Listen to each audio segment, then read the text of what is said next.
নারকেল বাটা আর খেজুরের গুড় দিয়ে আজকের আমি আপনাদেরকে একটি মজাদার সিম্পল তেলের পিঠা তৈরি করে দেখাবো।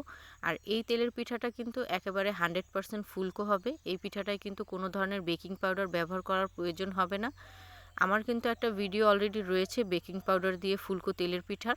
তো আজকের পিঠাটায় কিন্তু বেকিং পাউডার প্রয়োজন হবে না, জাস্ট খালি নারকেল বাটা আর খেজুরের গুড় আর সামান্য পরিমাণ লবণ দিয়ে এই মজাদার পিঠাটা তৈরি করে দেখাবো।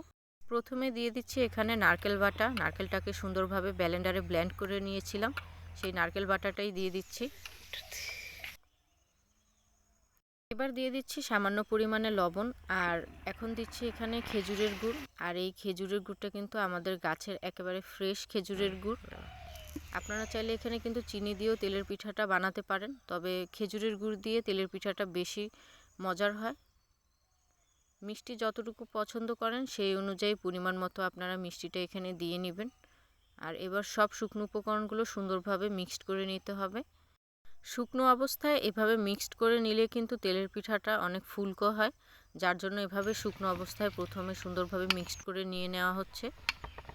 এবার দিয়ে দিয়েছি পানি। পানিটা দিয়ে আবারও সুন্দরভাবে ব্যাটারটাকে মিক্সড করে নিতে হবে, যাতে ভিতরে কোনো দলা পেকে গুঁড়ো না থেকে যায়।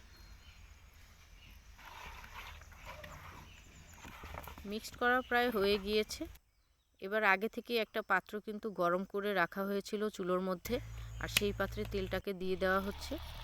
আর পুরোপুরি তেলটা গরম হওয়ার পরে এখন একটা ব্যাটার দিয়ে দিয়েছি। পিঠাটা কিন্তু আমার মা বানাচ্ছে, আর আমার মা কিন্তু একেবারে অল্প তেল দিয়েই খুব সুন্দর পিঠা বানাতে পারে। তবে আপনারা যারা পিঠা প্রথম বানাবেন তারা অবশ্যই তেলটা বেশি দিয়ে নিয়ে নেবেন, কারণ তেলের পিঠা সবসময় যদি আপনি ডুবো তেলে বানিয়ে থাকেন তাহলে পিঠাটা কিন্তু অবশ্যই ফুলবে, যদি সুন্দরভাবে আগে থেকেই ব্যাটারটা সুন্দর মিক্সড করতে পারেন। তো একটা পিঠা কিন্তু প্রথম হয়ে গিয়েছে, এবার আরও একটা ব্যাটার দিয়ে দেওয়া হচ্ছে। শীতের সময় আসলে কিন্তু প্রায় সময় সকালবেলা বা বিকেলের নাস্তায় এই তেলের পিঠাটা খুবই ভালো লাগে খেতে।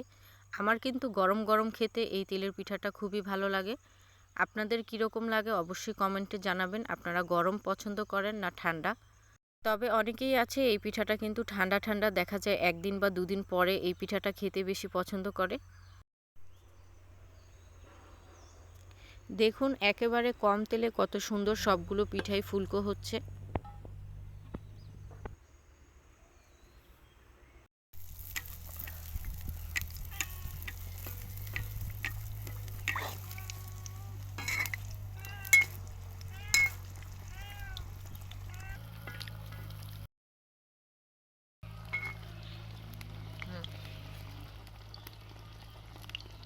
তো এভাবেই কিন্তু সবগুলো পিঠা ভাজা হয়ে গিয়েছে, আর পিঠাগুলো সবগুলোই ফুলকো হয়েছে। তো আমার ভিডিওটি যদি আপনাদের ভালো লেগে থাকে তাহলে অবশ্যই আমার চ্যানেলটি সাবস্ক্রাইব করবেন, ভালো ভালো কমেন্ট করবেন। Thank you.